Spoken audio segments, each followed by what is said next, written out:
Welcome to LAUTECH Open and Distance Learning Lecture Series on ACT 110 Introduction to Business 2, Study Section 6, International Business.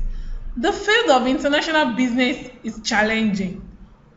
More so, we are in a dynamic world where modern technologies have made the world businesses as a global village.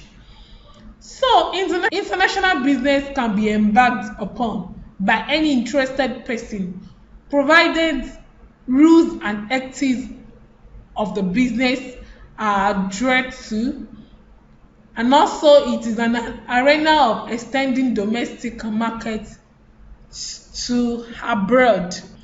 At the end of this study section, you should be able to explain the meaning of international business. You should be able to explain the need and reasons for international business, and also you should be able to state the differences between domestic trade, international business, and lastly, you should be able to state the reasons for international trade and barriers to international trade. Let's take them one after the other. International business. International trade is the exchange of goods and services across international borders, and it is also known as exports and imports. Exports are goods and services produced by a firm in one country and then sent to another country. For example, many companies in Dubai export clothing and other textile products to Nigeria, while imports are goods and services produced in one country and brought in by another country. For example, Japan is a major importer of petroleum because it most relies on outside suppliers for all of its energy needs. Therefore, international business can be defined. International business can be defined as the study of transactions taking place across national borders for the purpose of satisfying the needs of individuals and organizations. So these economic transactions consist of trade, as in the case of exporting and importing, and foreign direct investment, as in the case of companies funding corporations in other countries. The following are the needs for international business. First one, you need international experience to equally manage your business at home, simply because the whole world is now a global village.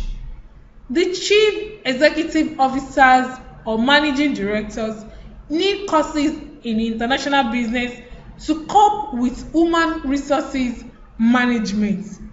International business is needed for managers to become familiar with other markets, culture, and customs of other business in the market. And lastly, it will equally increase the involvement of the firm in international business.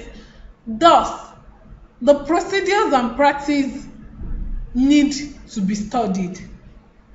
Read more on these study materials. Reasons for international business. Many companies and business executives go into international business for such reasons. The first one, differences in natural endowments. That is, each country is endowed with different mineral resources such as oil, gold, coal, and so on. So the fertility of the soil has a significant impact on the yield of crop and the crop's ability to feed the citizens. The next one, another reasons for international business is specialization. This means that nations produce those outputs where they are naturally endowed, such that they can produce cheaply and efficiently.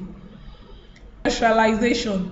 This involves the development of manpower, natural resources, and technology of a country in order to cater for essential needs of a people in different regions or countries.